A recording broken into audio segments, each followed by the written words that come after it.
Bom dia aos irmãos. É bom estar aqui mais uma vez. A última vez que estive aqui eu não era casado, eu era noivo de Ellen.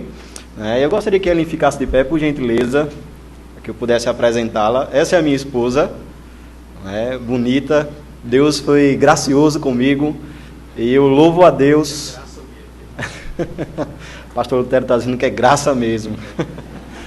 Eu louvo a Deus pela minha vida como pastor e pelo privilégio que tenho de ter Ellen ao meu lado como esposa.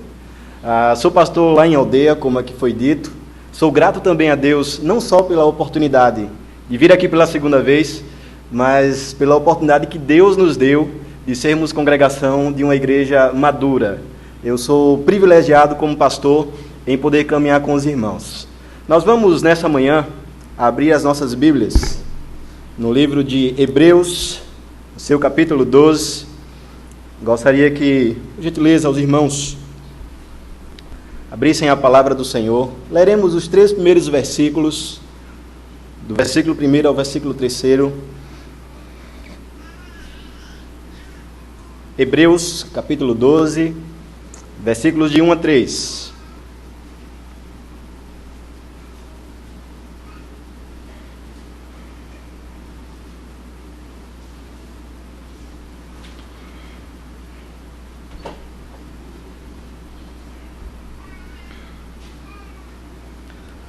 Portanto, também nós, visto que temos a rodear-nos tão grande nuvem de testemunhas, desembaraçando-nos de todo o peso e do pecado que tenazmente nos assedia, corramos com perseverança a carreira que nos está proposta, olhando firmemente para o autor e consumador da fé, Jesus, o qual, em troca da alegria que lhe estava proposta, suportando a cruz, não fazendo caso da ignomínia, e está assentado à destra de Deus.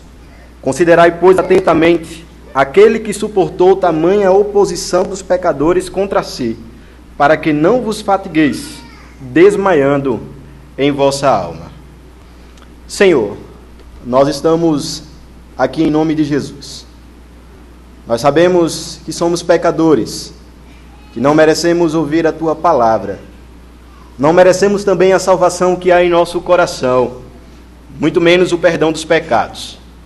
E nós rogamos pela Tua graça e misericórdia, Senhor. Pedimos que Tu sejas misericordioso para conosco, falando ao nosso coração. Peço também que o Senhor livre os meus irmãos de ouvir o meu coração que é enganoso e corrupto, mas que possamos, Senhor, ouvir atentamente a Tua palavra.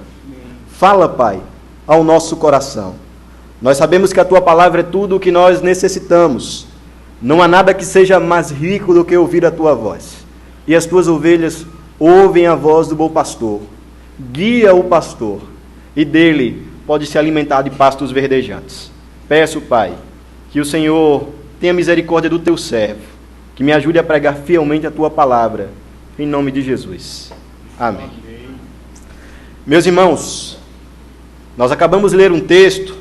E se nós olharmos a vida desses irmãos, judeus cristãos, a qual essa carta foi escrita, nós vamos perceber que eles estavam correndo grande perigo.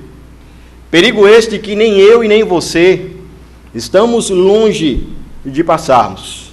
É o perigo de nós fraquejarmos em nossa fé, de ter o nosso coração enfraquecido, de estarmos desanimados. Havia judeus cristãos que estavam em congregações ou em maiores grupos. Eles estavam correndo o risco de apostatar de Cristo e retornar a Moisés. Eles eram ali acusados de traição, de blasfêmia. Muitos irmãos perderam seus matrimônios. As esposas judias, com medo da perseguição, abandonavam seus esposos. Alguns perderam seus empregos, acordavam desempregados, e tantos outros tiveram os seus bens levados e também ficaram encarcerados.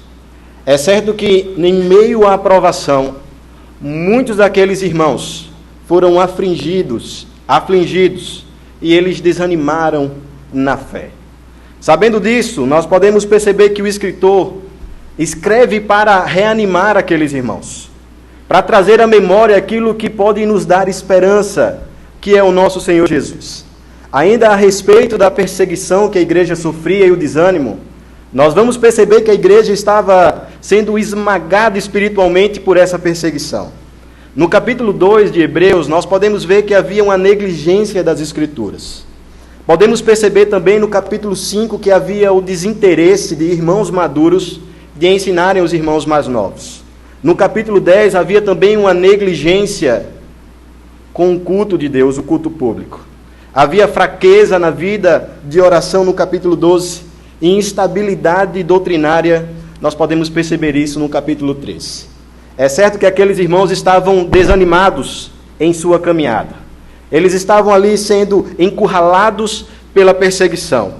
Mas o autor, ao escrever esta carta, ele reanima aqueles irmãos com a ideia bendita de que o nosso Senhor é superior à perseguição e superior também ao judaísmo.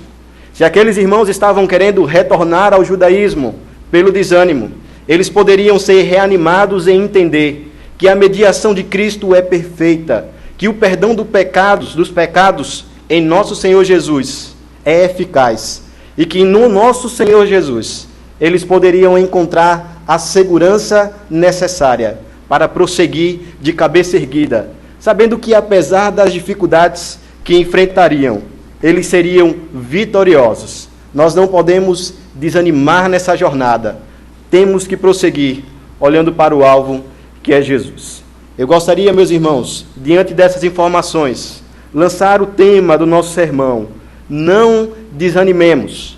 É certo que em situações difíceis, é certo que em meio às perseguições, é certo que em meio aos vendavais da vida, o nosso coração pode tremer, nós podemos desanimar, mas é certo que em Cristo nós podemos olhar para o alto, na certeza que nele nós temos força, nós temos energia para passar pelas dificuldades e um dia, quando o Senhor nos chamar, nos encontrarmos com Ele.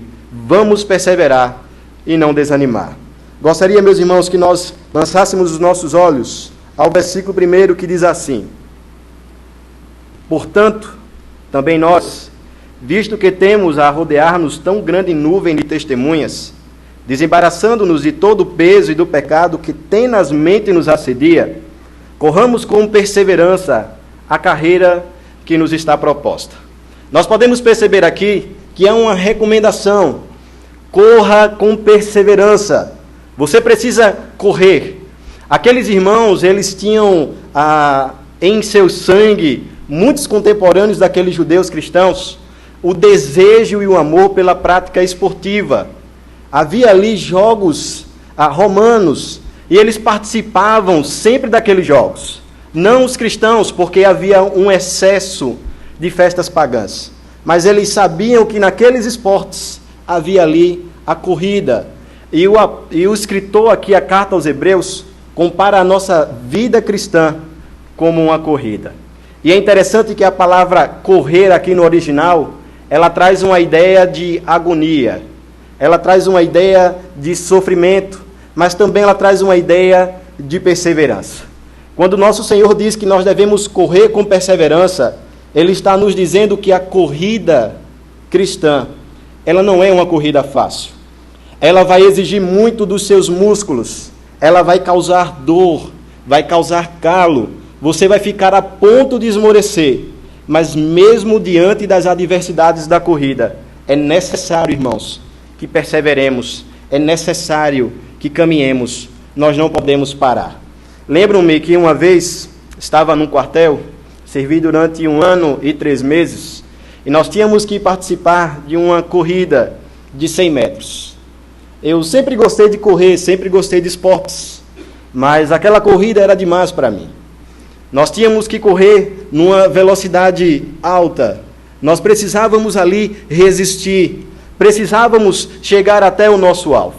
E nos foi prometida uma folga para todo o batalhão, se os competidores vencessem.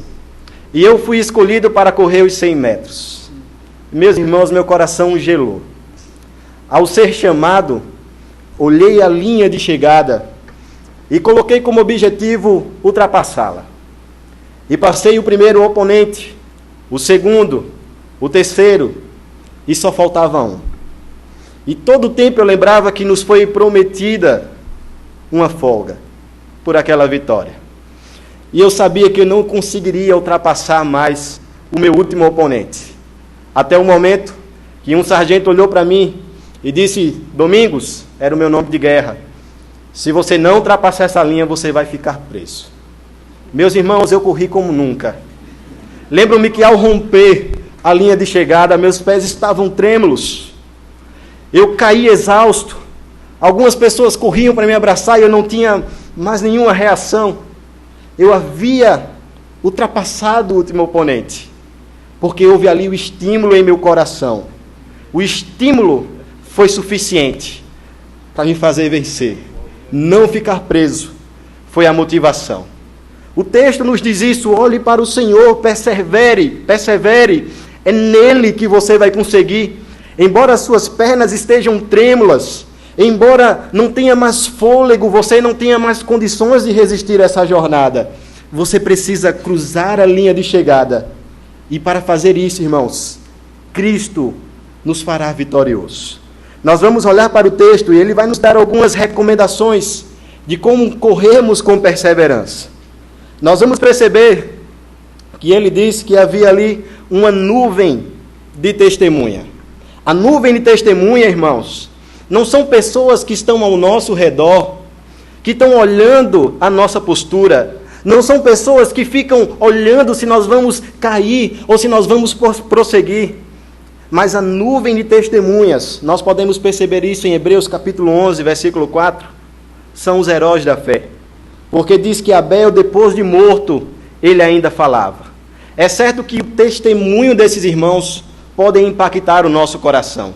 É certo que nós podemos olhar para a vida deles e percebermos que muitos que tiveram dificuldades, que tiveram perseguições, que tiveram problemas em sua jornada, eles seguiram fielmente. E nós podemos olhar para o exemplo desses homens e sermos estimulados na nossa fé a seguirmos a Cristo. Porque é certo, se aqueles irmãos venceram através da fé em Cristo, é certo também, meus irmãos, que nós venceremos, nós caminharemos, não pararemos nessa jornada, porque é o nosso Senhor, através da fé, que nos fará vitoriosos. Nós precisamos olhar para nuvens de testemunha e percebermos que com a vida, aqueles homens demonstraram que quando tudo dava errado aos olhos humanos, Deus tem um controle certo e exato da situação. E Ele sim nos fará caminhar nessa jornada. O texto também fala que nós precisamos nos desembaraçar. E aqui ele lança o olho sobre o excesso de peso. Nenhum atleta, por melhor que seja, nenhum corredor, ele ousará correr 100, 200 ou 400 metros acima do peso. Se nós quisermos competir, nós precisamos lançar o peso extra. Ele não está falando aqui do nosso peso físico, ele está falando da nossa vida espiritual. Nós precisamos fazer uma dieta espiritual, e é claro que isso é uma metáfora. Ele está falando que nós devemos nos desembaraçar de tudo aquilo que nos atrapalha de seguirmos a caminhada. Nós precisamos nos desembaraçar muitas vezes de relacionamentos que nos prendem e nos prejudicam de caminhar adiante. Nós precisamos muitas vezes deixar de lado um trabalho que nos sufoca, nos oprime e nos tira a oportunidade de glorificarmos a Deus quando nós temos o nosso trabalho como objetivo. Nós devemos também, irmãos, muitas vezes em nosso país, deixar o futebol de lado. Nós precisamos ter oportunidades, ver as oportunidades e nos desembaraçar de tudo aquilo que atrapalha a nossa caminhada. E é certo que você sabe o que tem atrapalhado. Precisamos fazer uma dieta espiritual. Precisamos caminhar, mas sem peso, desembaraçado de todo o peso. Ele também diz que nós devemos olhar para a nossa vida e largar o pecado que tenazmente nos assedia. O que nos assedia, irmãos, é aquilo que nos cerca dia a dia. Um corredor naquela época, ele corria praticamente nu. Por quê? Porque ele não poderia ter nada em seu corpo que pudesse dificultar o seu movimento. Ele precisava ter movimentos livres. Ele precisava estar tranquilo para completar a sua jornada. Alguns corredores corriam apenas com um pano simples, para que pudessem completar a sua missão. Nós precisamos, irmãos, olhar para a nossa vida. Há aquele pecado que tenazmente tem nos assediado. Dia a dia tem tentado nos tirar do foco. São pecados, e os irmãos sabem quais são, que tem muitas vezes agarrado o nosso coração, e essa é a ideia da palavra no original, que tenazmente tem nos assediado. Todos nós sabemos, às vezes é a prostituição, às vezes a fofoca, às vezes a mentira, mas todos nós somos mais suscetíveis ao erro em determinadas áreas. Precisamos fugir daquilo que tem assediado o nosso coração. Livre-se do pecado que tem assediado o seu coração. E ele diz também que para correr de forma perseverante, nós devemos olhar firmemente para o autor e consumador da nossa fé. Ele diz o seguinte, meus irmãos: olhe, fite os olhos em Deus, porque a palavra olhar aqui no original significa olhar exclusivamente. Ele está dizendo, olha, fixe os olhos em Deus, cuidado com as distrações, você precisa olhar para o alvo e você precisa ser estimulado por Cristo. E nós somos estimulados, em primeiro lugar, porque Ele é o autor da fé. Ele é o objeto da fé. É Ele que torna a fé possível em nossos corações. Então, por isso, nós podemos olhar, fitar os olhos em Deus. Nós precisamos também perceber que Ele é o consumador da fé, não só o autor. Fixar os olhos exclusivamente em Deus é perceber que em Jesus você vê a operação da fé. Obedientemente, Ele foi até a cruz para salvar a mim e a você. Ele é o consumador da fé. Se nós quisermos correr, ou corrermos com perseverança, é necessário, meus irmãos, que nós nos apropriemos dessas ferramentas. Precisamos olhar para os nossos irmãos e sermos estimulados. Precisamos nos desembaraçar daquilo que tem nos tornado lentos nessa corrida. Precisamos também olhar para o nosso coração e nos proteger de pecados que têm nos assediado. Mas, acima de tudo, olhar para Jesus é o que nos fará continuar nessa jornada. Calvino, ele diz o seguinte: a fé é suficientemente provada por nosso testemunho.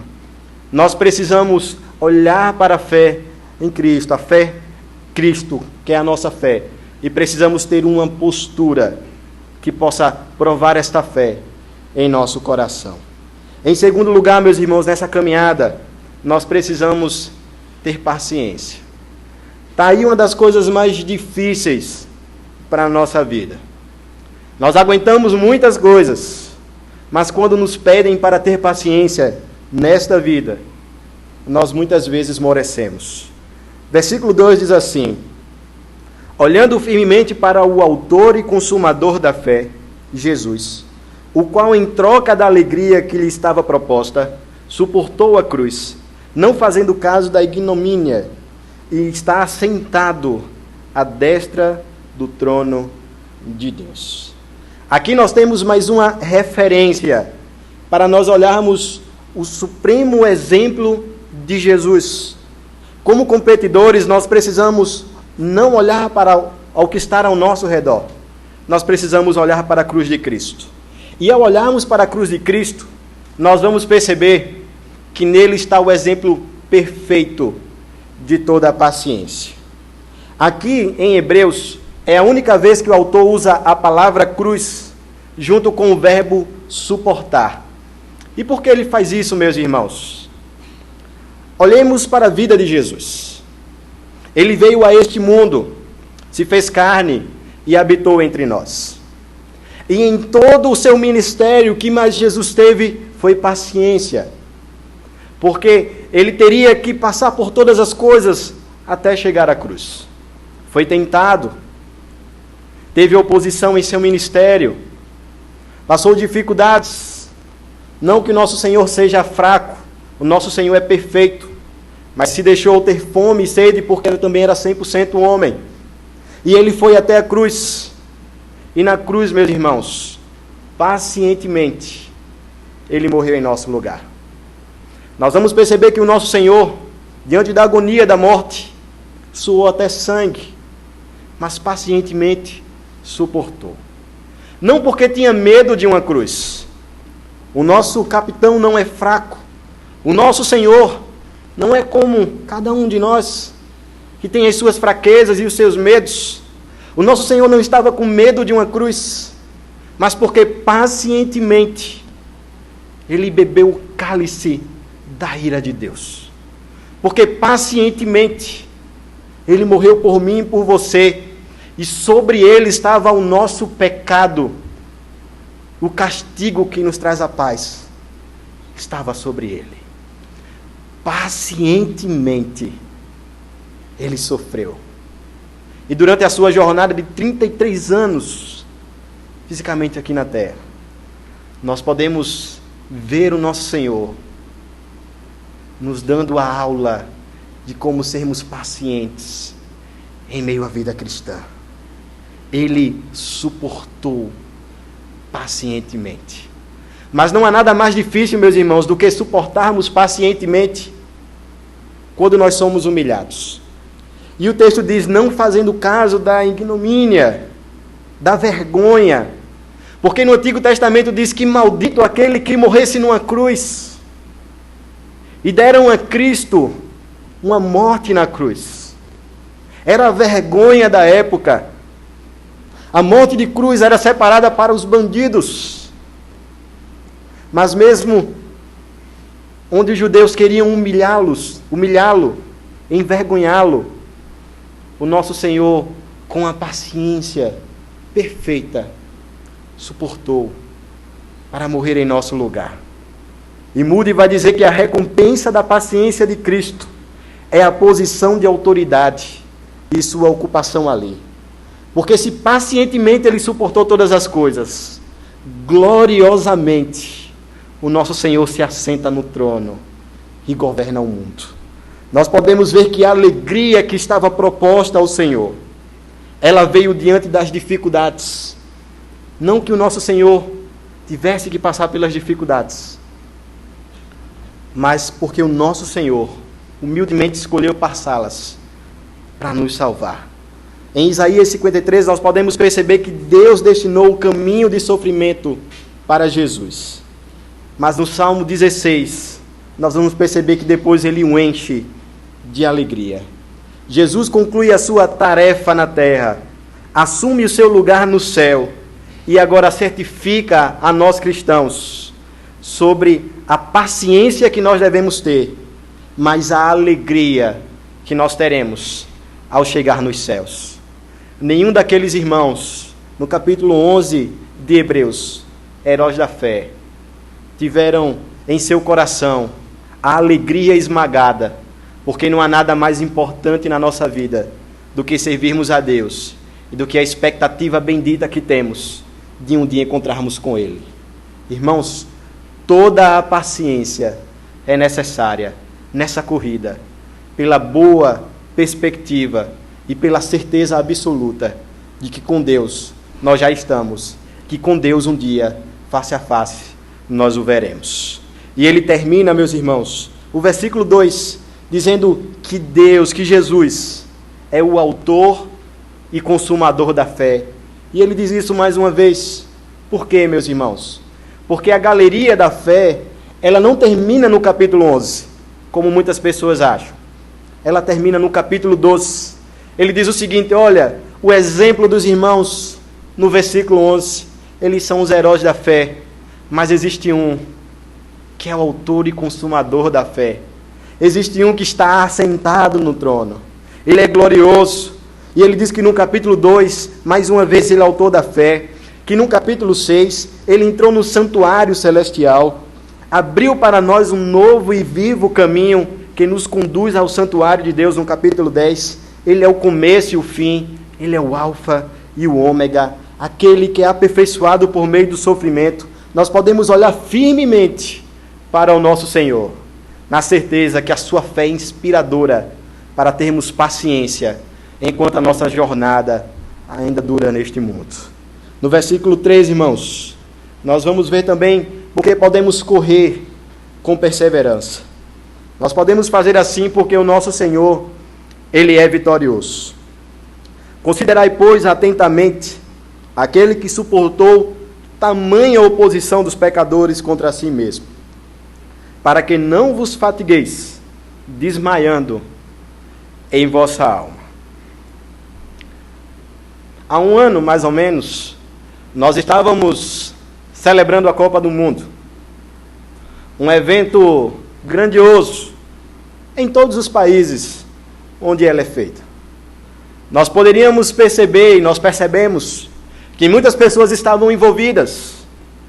Muito se foi investido. Mas nós não estávamos tão preocupados com mobilidade, com obras. Nós estávamos mais preocupados com a vitória da seleção brasileira. É certo que seria um vexame a nossa seleção perder em território nacional. Seria um vexame maior perder uma Copa do Mundo. Mas nós podemos perceber que foi isso que aconteceu.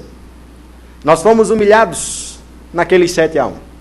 E nós podemos perceber que tudo que o homem pode construir, ele não pode garantir a vitória.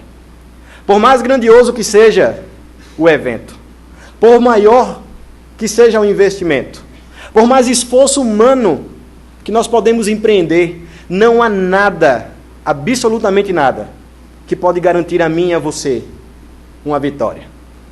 Mas nessa caminhada, meus irmãos, nesta corrida, nós podemos olhar para as Escrituras e nós podemos fitar os nossos olhos em Deus e perceber que Ele é vitorioso em todos os sentidos. Aqueles irmãos poderiam ser perseguidos, cerrado ao meio, colocado como iluminação pública, mas nada poderia obstacular a vitória do Cordeiro.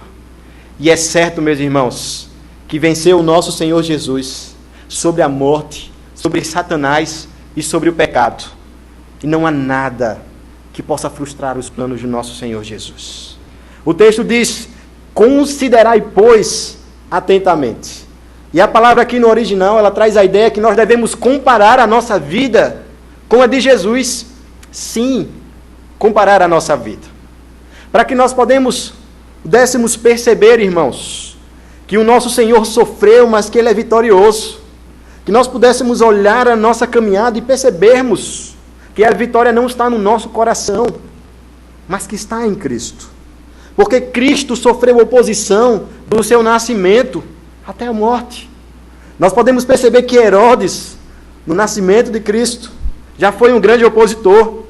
Nós podemos perceber que as seitas daquela época, como os fariseus e saduceus, também foram opositores do nosso Senhor Jesus. Mas nós vamos perceber que por sua vitória, Ele os amou até o fim. Nós podemos olhar para o nosso Cristo e perceber que Ele sofreu oposição até entre aqueles que Ele veio salvar. Em João capítulo 1, versículo 11, diz que Ele veio ao mundo e eles não o receberam. Ele encontrou descrença voluntária e oposição ferrenha. Foi alvo do ódio de um mundo pecaminoso. Mas nós podemos perceber que a respeito de toda a perseguição e oposição, o nosso Senhor triunfou sobre tudo e todos, porque Ele é o Rei da Glória. Enquanto as pessoas foram seus opositores, nós podemos perceber, como diz lá no Salmo, no capítulo 24, que o nosso Senhor de forma gloriosa é recebido nos céus por sua vitória. Mas não pensemos nós, meus irmãos, que não sofreremos oposição. É certo que nós sofreremos oposição do nosso próprio coração, porque a nossa natureza é enganosa e corrupta. Nós sofreremos oposição de Satanás. É isso que a palavra significa, adversário. Ele é o grande adversário de nossas almas. Nós vamos perceber também que o mundo é uma oposição a nós, porque o mundo jaz do maligno. Mas nós podemos perceber que o nosso Senhor nos diz que no mundo teremos aflições, mas que nós devemos ter bom ânimo, porque Ele venceu e nós também venceremos. Em João capítulo 17, versículo 14, diz: eu lhes tenho dado a tua palavra, e o mundo os odiou, porque eles não são do mundo, como também eu não sou. É certo que na nossa corrida nós teremos muitos obstáculos. São barreiras que muitas vezes parecem ser tão grandes que enfraquecem, que desanimam o nosso coração. Mas se os nossos olhos estiverem em Cristo, porque mais uma vez, no versículo 13 ele diz: olhe para Cristo. E o escritor sabe que se nós olharmos para o nosso coração, nós vamos desanimar. Mas se nós olharmos para Cristo, nós caminharemos altivamente. Romanos capítulo 8, versículo 17 diz: se sofremos com Ele também reinaremos. Olhar para Cristo, ver o seu sofrimento e a sua vitória, nos traz ao coração segurança, paz, para caminharmos. E quando nós percebermos as dificuldades e oposições em meio ao caminho, olharemos para Cristo. Este é o grande segredo de nossa fé. Nós podemos sofrer, como sofreu o nosso Senhor, mas é certo que um dia estaremos com Ele, assim como Ele está nos céus. E Ele diz, irmãos, olhe para Cristo. E qual o objetivo de olhar para Cristo? Para que não vos fatigueis desmaiando em vossa alma. E aqui, meus irmãos, a palavra traz uma ideia de colapso na paciência e um relaxamento na vigilância. É certo que muitas vezes nós relaxamos a nossa fé. É certo que muitas vezes, quando nós não fitamos os olhos em Deus e olhamos para as adversidades e para o nosso próprio coração, o que acontece muitas vezes é que a nossa corrida, ela se torna lenta. Nós começamos a desanimar, mas nós podemos olhar para o nosso Senhor e correr com perseverança. O escritor aos Hebreus apela para o cumprimento da promessa, porque no Antigo Testamento os cristãos tinham somente a promessa, mas no Novo Testamento eles não tinham apenas a promessa, eles tinham o cumprimento da promessa em Cristo. Eles poderiam olhar para as Escrituras e ver a vitória do seu Senhor. Eu gostaria, meus irmãos, de encerrar essa mensagem aplicando esse texto, dizendo aos irmãos que nós não podemos tirar os olhos de Deus. Foi bastante repetido nesta manhã. O segredo de nossa vida é olharmos para o Senhor. Não olhe para o seu coração. Não olhe para as dificuldades. Nós gostamos muito de lançarmos os nossos olhos para as adversidades da vida. Percebemos nós que enquanto Pedro olhava atentamente para o Senhor, caminhava sobre as águas. E quando ele tirou os olhos de Deus, do Deus Filho, ele começou a afundar. Nós vamos desanimar se os nossos olhos não estiverem em Deus. E aonde nós podemos encontrar o nosso Senhor? Não há um lugar mais vivo, meus irmãos, de encontrarmos o nosso Cristo, se não for através da palavra do Senhor. Há muitas pessoas procurando Cristo por meios outros, mas o meio principal para nós é a sua palavra.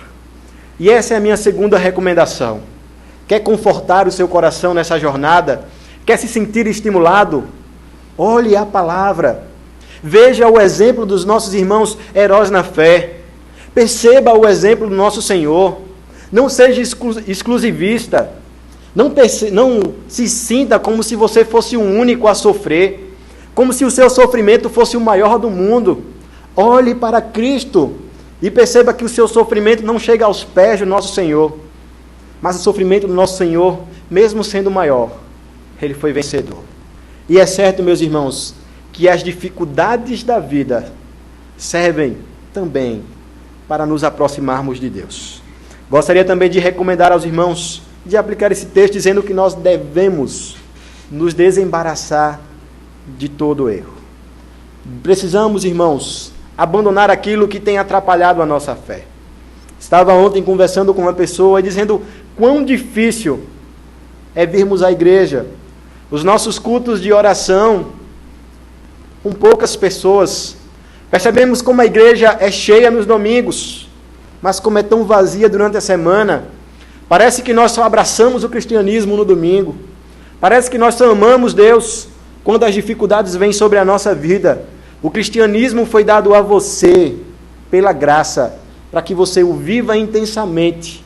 Glorificar a Deus é o seu objetivo. é a sua missão. E nós precisamos fazer depressa, precisamos correr. Largue tudo aquilo que tem, de fato, desembaraçado a sua vida. Precisamos também, meus irmãos, olhar para o nosso Senhor e percebermos que o nosso coração ele é fraco, mas que o nosso Senhor é poderoso para nos fazer resistir às adversidades da vida. O pecado tem tenazmente nos assediado, mas é certo que a única forma de blindarmos o nosso coração contra o erro é guardando a palavra do Senhor. Já disse o salmista: escondi a palavra no meu coração para não pecarmos contra ti. Esta é a nossa ferramenta para não esmorecermos. Gostaria, meus irmãos, que todos nós fôssemos estimulados, como foram aqueles irmãos, aqueles judeus, cristãos perseguidos. Não importam as adversidades, sintam-se estimulados, felizes em toda e em qualquer situação. A alegria em Deus é ultra circunstancial. A paz que sentimos em nossa alma, ninguém pode tirar. Se nós tivermos os nossos olhos no Senhor, correremos de forma triunfante. Encontraremos o nosso Senhor na glória. E o louvaremos muito mais naquele dia do que nós o louvamos hoje. Que Deus nos abençoe. Amém. Vamos orar? Senhor bendito, Tua palavra é gloriosa, porque ela sabe, exatamente, o Senhor sabe, quão fraco é o nosso coração. Tua palavra diz que o nosso coração é pecaminoso, e é certo que nós temos dificuldades nessa caminhada. Nós fraquejamos porque nós percebemos à nossa frente os obstáculos, e eles crescem à medida que nós olhamos para eles. É certo muitas vezes que nós não temos o pulmão necessário, resistência, para alcançarmos a linha de chegada. Mas o Senhor nos garante a vitória. Graças a Deus que a vitória não está em nossas mãos. Por isso nós podemos animar o nosso coração. Podemos olhar para as dificuldades, dizer a elas que o nosso Deus é maior. Podemos fitar os olhos no Senhor e percebermos não só o exemplo dos nossos irmãos na fé, mas olharmos para Cristo, que é o autor e consumador desta fé. Pedimos, Deus, que o Senhor nos faça correr de forma perseverante. A Tua palavra diz que aqueles que perseveraram até o fim serão salvos. E nós nos alegramos, porque se a perseverança dependesse de nós, poderíamos voltar para casa e nunca mais vir a este lugar. Mas sabemos que as ovelhas que o Senhor, que Deus entregou nas mãos de Jesus, essas não se perderão. E mesmo, Pai, com um desânimo em nosso coração, em muitas situações, nós podemos perceber que o Senhor nos fará perseverar, nos fará passar pelas dificuldades. E nós olharemos para a cruz, porque é isso que o Senhor nos promete. Obrigado, Pai, pela vitória de Cristo. Obrigado por essa jornada. Nós somos imerecedores até de corrermos, mas o Senhor é gracioso. Nós te louvamos pelas lutas, te louvamos também pela fraqueza do nosso coração, porque nós podemos perceber que quando nós estamos desestimulados, nós só revelamos quem somos, mas nós podemos olhar também o estímulo e percebermos quem Tu és. Nós te louvamos assim, Pai, em nome de Jesus. Amém. Amém.